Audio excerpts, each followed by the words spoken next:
On today's video, we are talking about how we move to Dominican Republic and how we make it happen. This is one of the questions that we frequently get from my subscribers.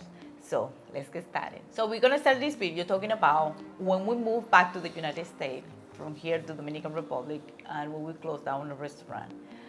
And the things that we did when we got back there, what was our mindset, the things that worked for us, and the thing that we started it, we have to let it go because it wasn't working.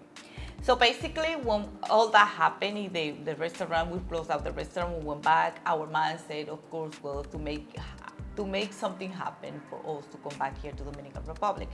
But our number one thing that I usually and always recommend to people is to have an income from United States if you are thinking of move. That is always my recommendation.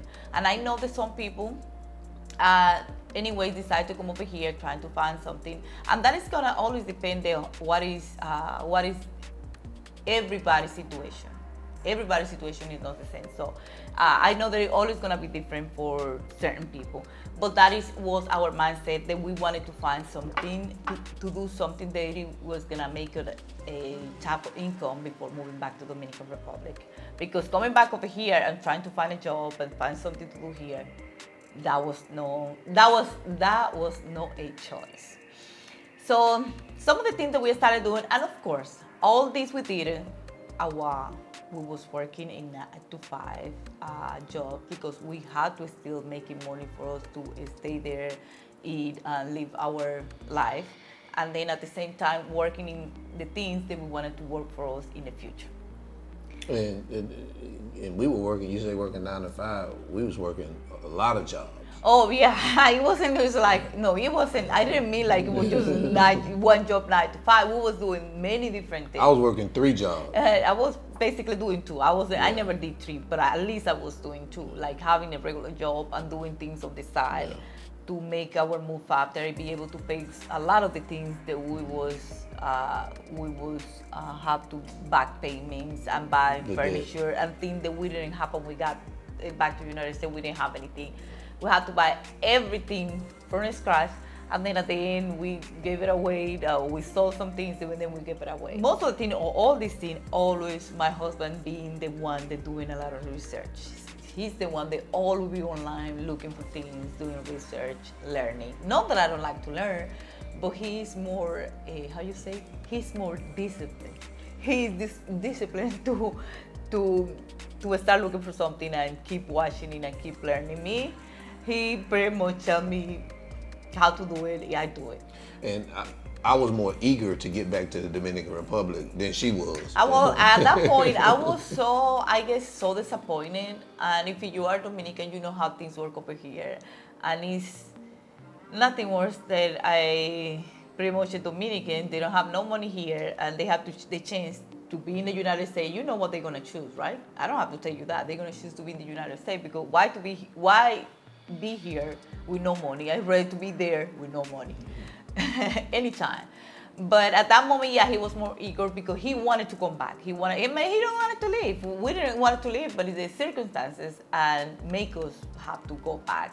But he wanted to come back right away. So the first thing that we did was drop shipping. And for some of those that don't know what drop shipping is when you have a store, you fulfill your order from other companies, and then you don't even see the product. You make the order and it goes directly to the client. That's what it is. And our budget that we have in mind during that time was make $2,500 to move back to the Dominican Republic. So when we having that in mind, what we did, instead of having one store, we created 5 different stores doing drop shipping. We have Nothing But Clothes. That was my store.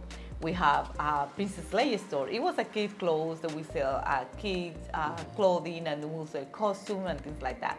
Then we have Himalaya Sport, where we sell sport items like hats, boots, jackets, like things for hiking, different type of sport products. Then we have Shade Alley, what we did having the like wooden glasses, wooden watches, wooden bracelets. It was just like a store that all wooden wooden accessories, wooden earrings and things like that. And, you know, and you forgot about this one. You said 5, that was 4. T-shirtpreneur. Oh, that was the same. What was the store we have? Yeah, And that T-shirtpreneur used to. That was one that I created in mine. It's called T-shirtpreneur. So it was a T-shirt store where you had all that I came up with these entrepreneur sayings on it that I would put on the shirts, and that would people, you know, well, I thought that people would buy it, but well, we didn't sell much on that. So instead, in my mind state, hey, if we could get these 5 stores to make $500 a piece, then we got all $2,500 instead of Just having one and just focusing on one probably made it 2,500 on one. We was just doing 5 different stores. And the problem is that we was drop shipping from China. And yeah, the good old China. But you know what the problem is when you order from China. Some of the stores sometimes the item come more good, but some of the time they come in missing one sleeve, or the size that you ordered wasn't the right size, or wasn't big enough, or was it small, or wasn't how it looked on the picture. So it was different things that at the end it wasn't the quality. exactly. Yeah, it wasn't good. For some reason, we always have to return the people money. It wasn't doable at that time. Some of the stores did pretty good. Some of them did okay. Some other didn't do anything. Right. So that was our experience with drop shipping. And after a while, we had, and I say after a while, we probably did like a year, a little bit over a year. I think it was a little bit more a year because we have Princess Leia, that was the store that did the best, especially with costume during Halloween. And then with the Paw Patrol, with that movie, it was really, and that for 2 consecutive years. It was sell a lot of costume. Right. That one did pretty good. Right. So, and keep in mind, and this is going to kind of tie in a little bit later. So, when we had these stores, I had to, the saying that they say, you build it and people will come, I realized that wasn't the case when I was creating these stores. So, I had to figure out how to get people to come to our store, and mainly I did that through digital marketing. So, I had to learn how to run Facebook ads. At the time, it was mostly Facebook ads. Back then, Facebook was real popular.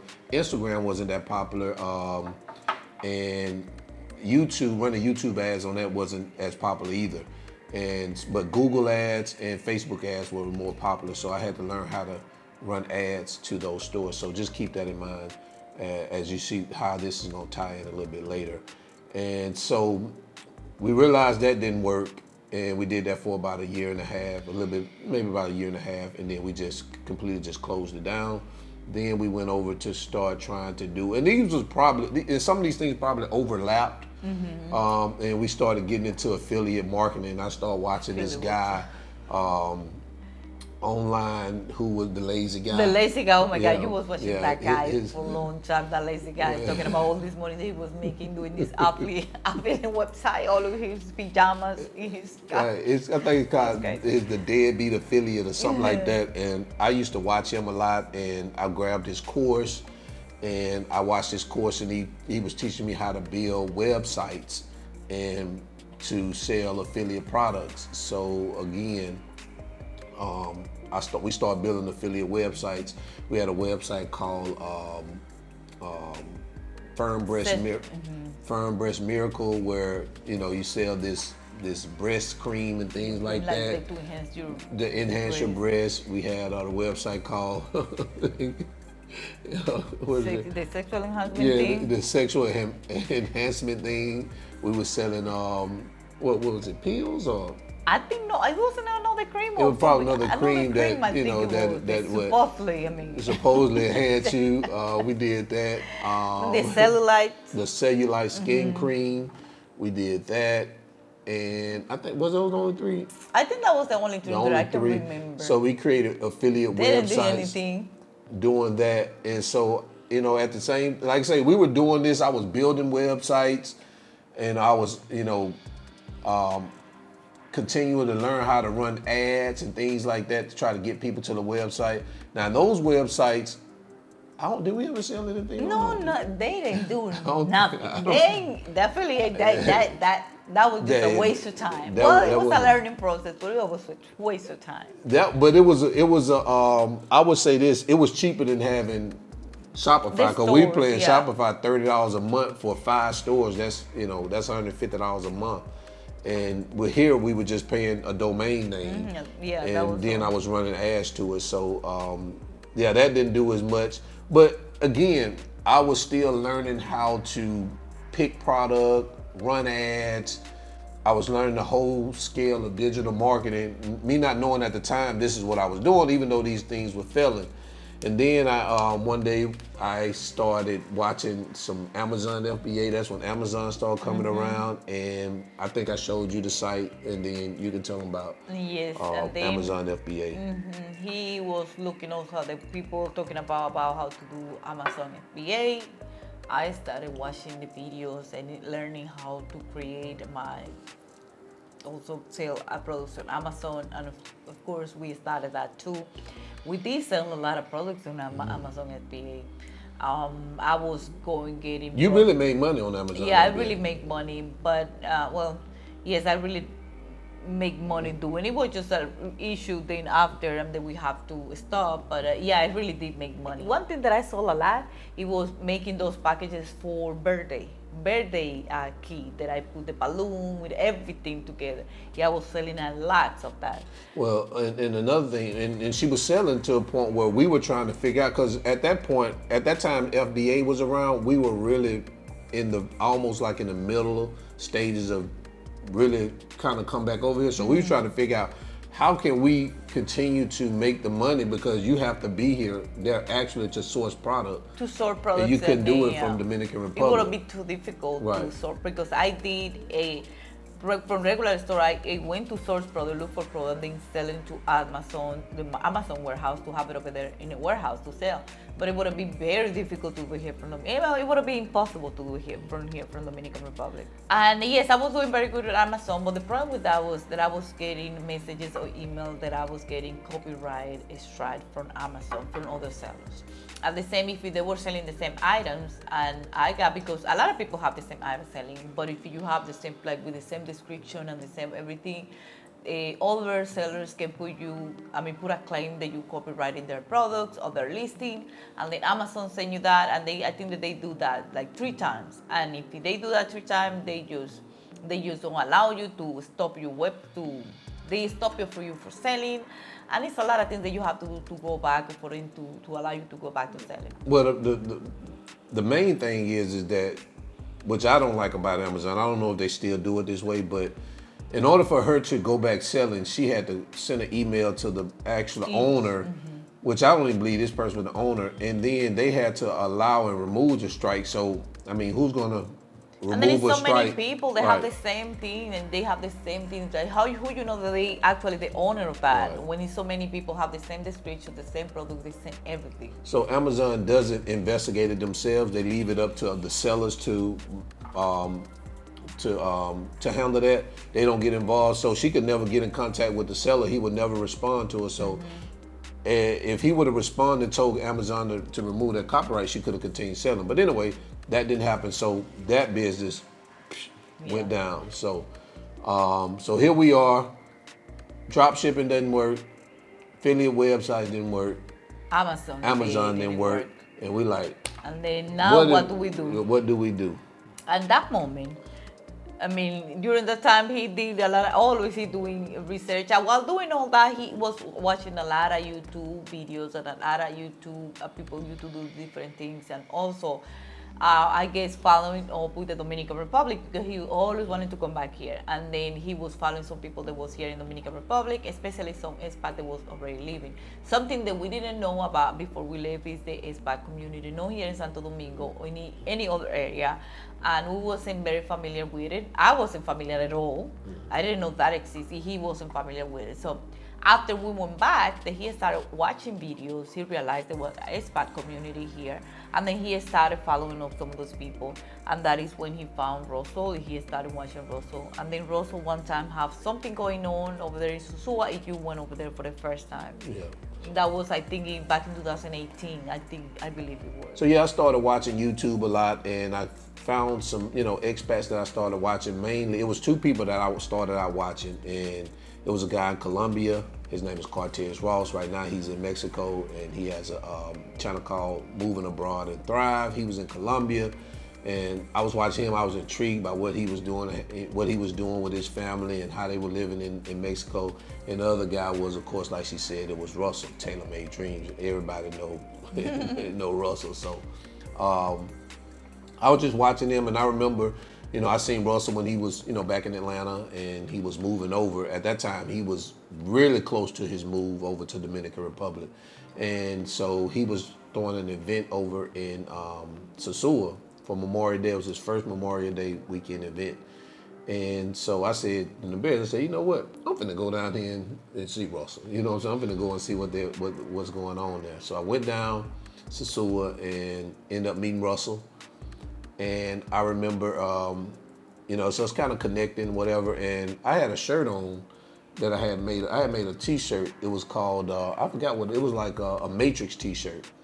And when he seen the shirt, he was like, hey, man, he said, where you get that from? I was like, I said, I made it. He was like, what made you do it? I said, man, you inspired me to make it. He was like, hey, man, let's, we need to, and then go into business together, sell some of these T-shirts. So that's how me and Russell initially connected. And so I think that was May, and then I came back in July that same year.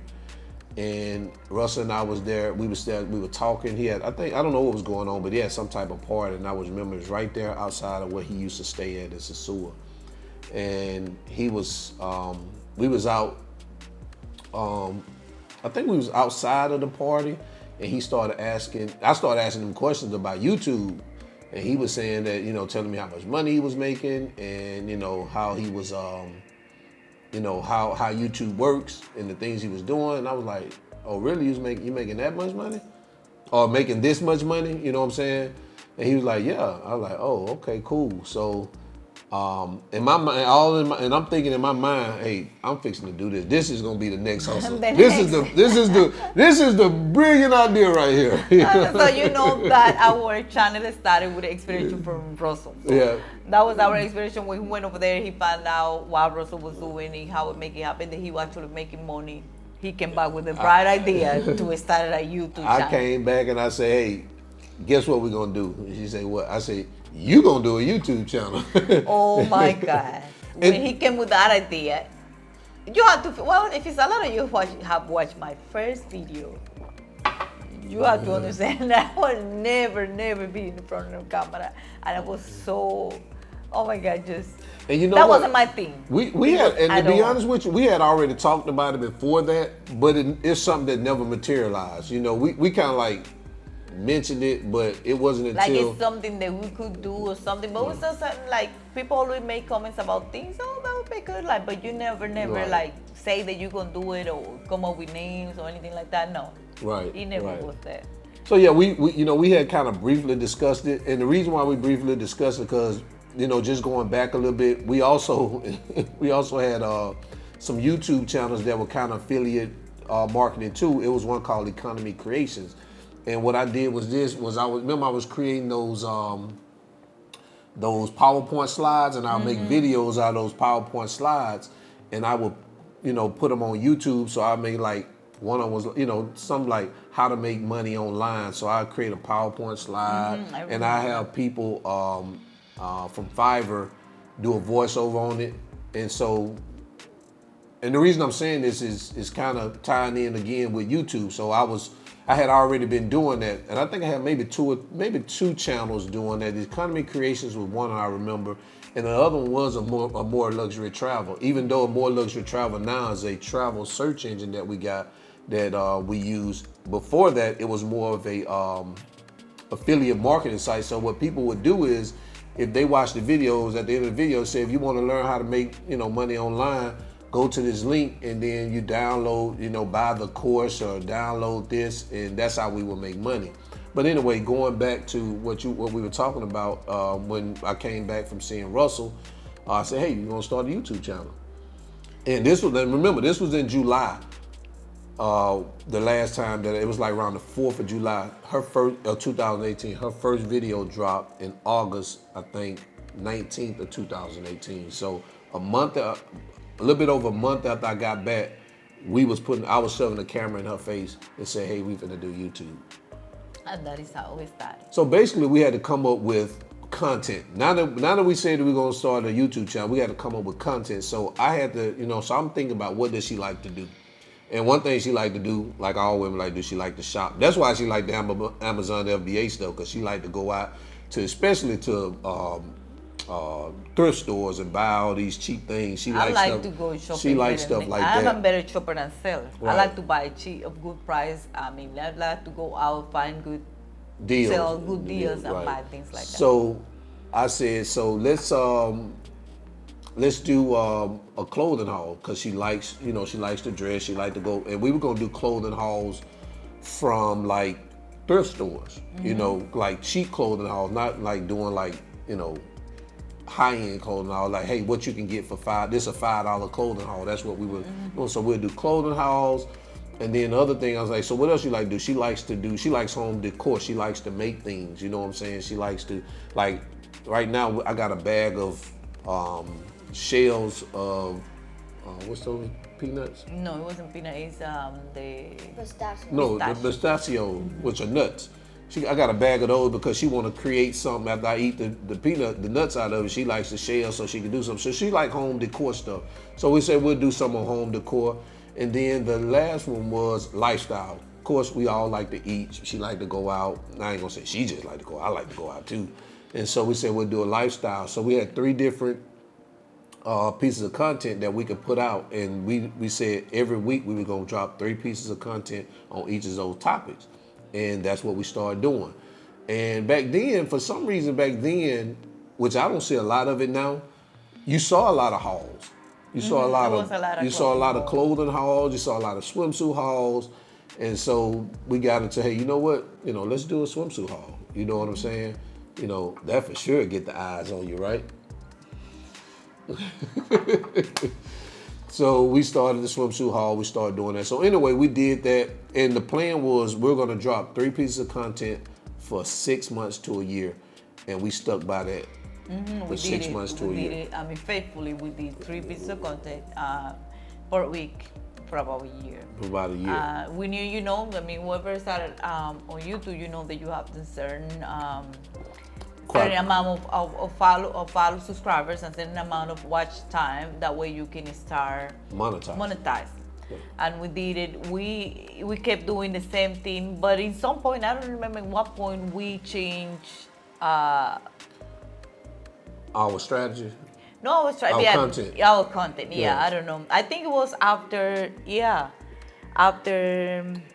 So of course the swim hauls was a strategy. It wasn't something that we was planning to do forever.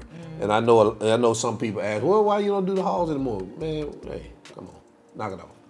We We do it purposely. I mean, Right. Of course. I mean, who are gonna be? To be honest, who wanna listen to me over the United States with that nice English that I have? Of course, nobody gonna be listening to me with what I have to say. I mean, you have to. I guess, make it interesting. Just Right. put it that way. So I think what it shifted at is when Ed Kane, Ed Kane International Mail, shout out to Ed, and he approached, sent the email, said, hey, he wanted to, bring her, do a collaboration with her, and we did a collaboration with Ed, and That brought some people. That yeah. brought some people. That was like around your 6 or 7 month. It brought up. I think it got you around 1,000 subscribers at that point. You was at about you was around about 300 or 400 when we met him, and then he kind of boosted up, and then along with that, and you mentioned this before, Bo. We had met Bo at that time. Bo Rakes. He has to do a video about Dominican slang. Me, I did it. And Bo, shout out to Bo too. So Bo reached out. We did a Dominican slang video with Bo, and then that kind of pushed you over the 1,000 after that. And then people start coming saying, hey, do some, talk about Dominican Republic. like I was saw the people was interested a lot about Dominican Republic and about our culture. So that's why I changed. Hey, what is the best topic for me to talk about what I know Right. about my own culture? That was the best thing that happened because, I mean, I know everything about my culture. That is something that I can do very well. Right. So that at that point is when the content strategy shifted and we start focusing more on Dominican Republic. And so we started talking about, life in Dominican Republic. And of course at the time we were in Fort Lauderdale, but we always knew that if we could get over once we got over Dominican Republic, that our content would be much better because, I mean, she is Dominican. She's talking about Dominican culture, but it's just better you talk about it in Dominican Republic. And then everything connected. Everything connected because at that point, when we realized that people want to know more about Dominican Republic, our plan anyway was to come over here. I was that the best thing. You always knew this. It was as soon as we can make it to Dominican Republic, my content will be better because I will be able to provide more information from here. Right, right. And so, and at the same time, like you say, it took us, it took about 6-7 months to get to 1,000 subscribers, but you also get the 4,000 watch hours. So that didn't happen to maybe like a year, maybe in August or September, where she actually got, or the following year in 2019, where she got monetized. And just because you get monetized doesn't mean at the time you're making enough money. So, you're seeing, $2-3 here a day and things like that. So we still had to get to a place where we were earning enough in order for us to, be able to supplement what we said what we needed, which was around $2,500 at that time. That was still my number even at that time. Yes, that's how you ended up making the move. I mean, of course, being my channel, one of the sources that helped to make our move. But just not only that, then he also have a YouTube channel. I do? Yes, he does. And he is the... Oh, I'll tell it. Okay, you tell it. Yeah. So in the process of her, and I know y'all tuned in, I bet y'all ain't gonna be talking about, oh man, he long-winded, blah, blah, blah. You want to hear this, don't you? Yeah, I know you do. And by the way, the people that said I was long-winded, listen, man, listen, we having a conversation. So when you have a conversation, you have to talk. But these same guys are listening to the same guy tell the same story with different characters about a Dominican woman getting over on an American man. And y'all sit there for an hour and a half to listen to that bullshit. And then when I tell you something that you can actually learn from, you want to say I'm long with it. But I digress. All right, so let's get back to the topic. So our goal is still to get, around $2,500 per month. And you guys know the way I think so far, that you can't just have one, you gotta have 2, 3, 4, 5. So I decided, hey, you know what? Let me create a YouTube channel. Two YouTube channel. Let me create a YouTube channel. But you know what? I didn't know what to do. I didn't know what to talk about. I didn't know what to do. And so I was thinking, well, what do you like to do? And one of the things I like to do is I like to cook. And I wouldn't say it's a passion of mine, but I like to cook. It's one of the reasons why we opened up the restaurant in over here. And wings was the type of restaurant we had. You guys know we sold wings, so I decided, you know what? And and here's the thing. Remember, we was talking about opening the restaurant in Miami. We were thinking about doing another restaurant in Miami if we, had the opportunity. And then I was thinking, well, over here we want to get back into the business, and so I said, you know what? Let me just create a channel and just show people how to cook wings, or the type of wings that I had in my restaurant.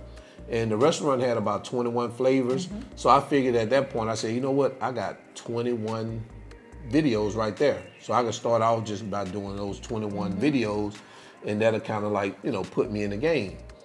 So I started that channel about 2 months after she started her channel in October of 2019. And it took me about a year to even get around 1,000 subscribers along with her and to be monetized.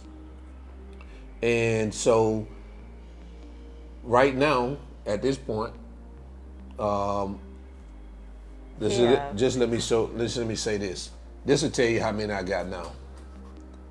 Well, it won't tell you exactly how many, but it'll tell you over.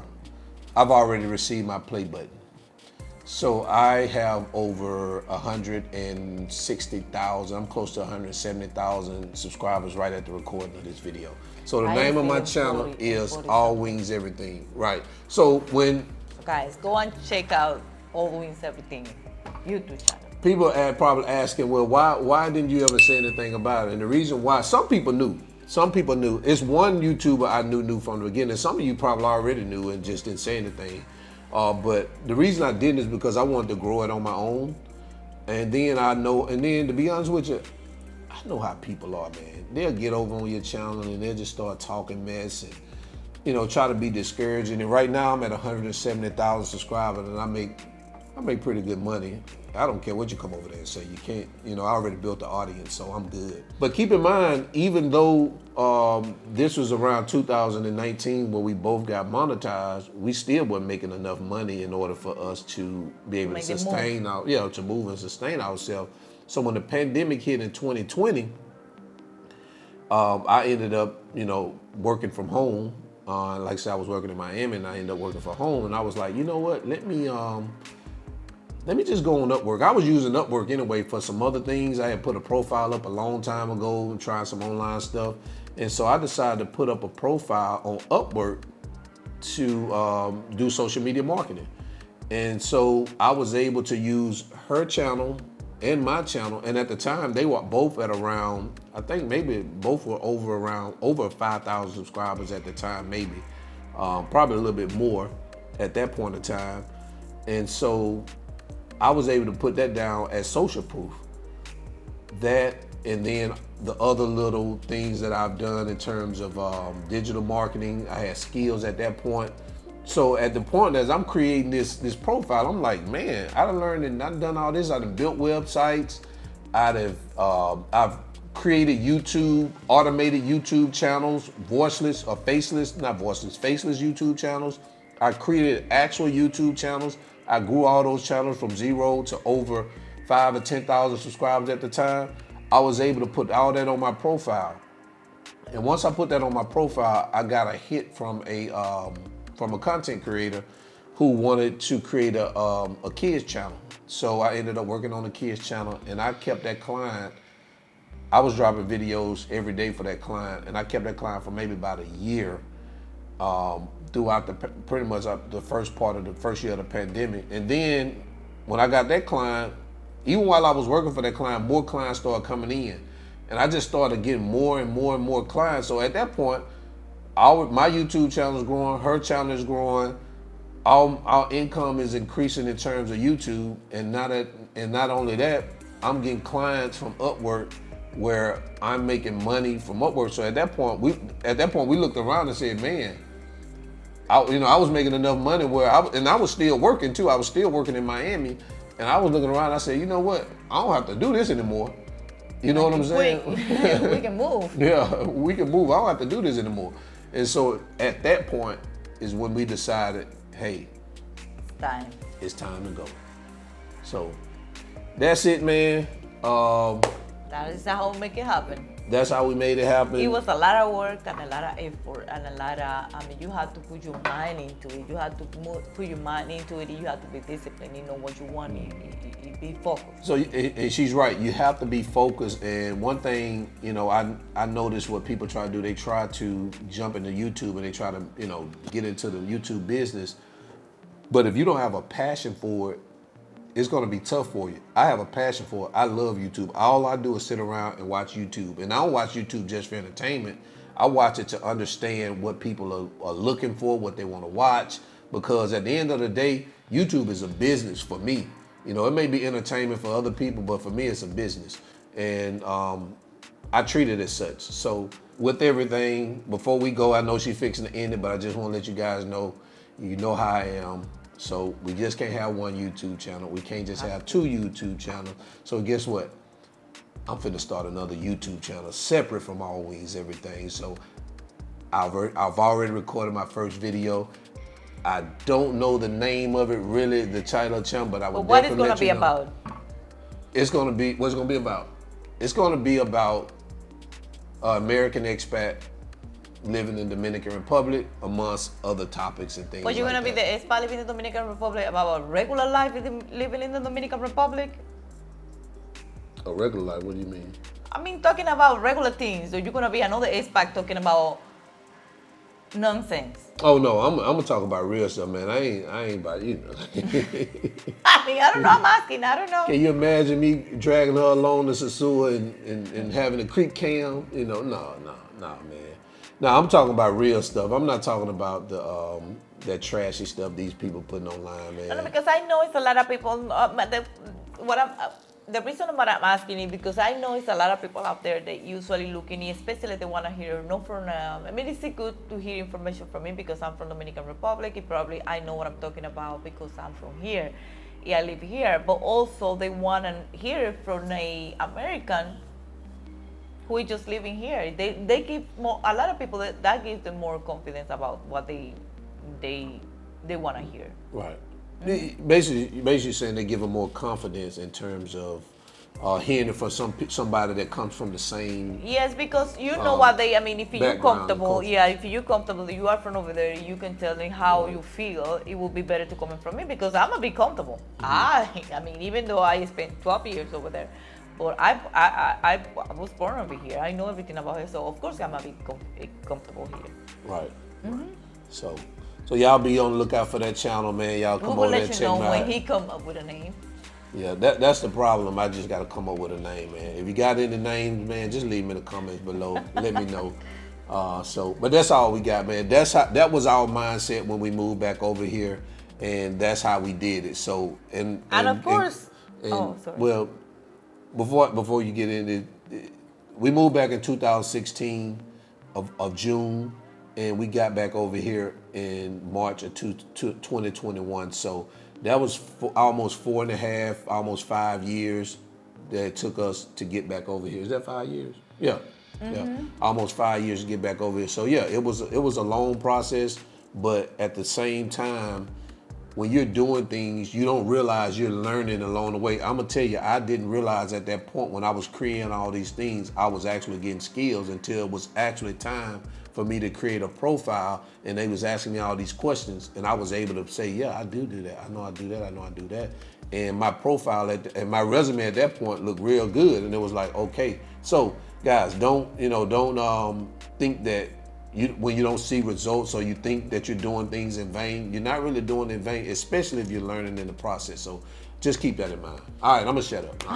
Yes, and what about to say, yes, we are still doing our YouTube channel. That's some of the way that we make money, but of course we do other things with it. So that is the way that we make our income. Most of our income I say all of our income come from the US. We don't have anything that we do here. We provide service at least I provide service over here, but it also comes from my clients from the United States. So yes, that is how we make it happen. That is how we are able to afford our life here in Dominican Republic. So I think this video is gonna be a little too long, so we're gonna cut it right here. So this is all what we have for right now. Thank you for watching this video. Don't forget to like, comment, and subscribe, and also share.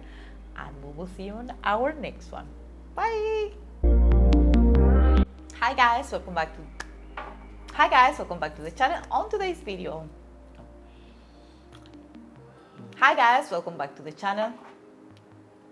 Did. What should I say? We're back doing another video. Me and my husband back doing that. How you want me to say that? No, I mean, you can say that. Okay. That's fine. Today we are talking about how we make happen to move here to Dominican Republic. That is amazing thing. Yeah. How make us say, you know what, we can continue with this, because at the end, if the customer is not satisfied, you have to return the money. And it didn't make sense then after a while. Yeah. So let's start over with that again, because I think we're going too long on that. Let's see if we can cut it down. From the beginning? So yeah, you're right. I think it was in 2018. Hold on. Yeah, you're right. I started So yeah, you're right. I started watching. What up, Joe? On today's video, we are talking about how we moved to Dominican Republic and how we make it happen. This is one of the questions that we frequently get from my subscribers. So let's get started. Hi, James.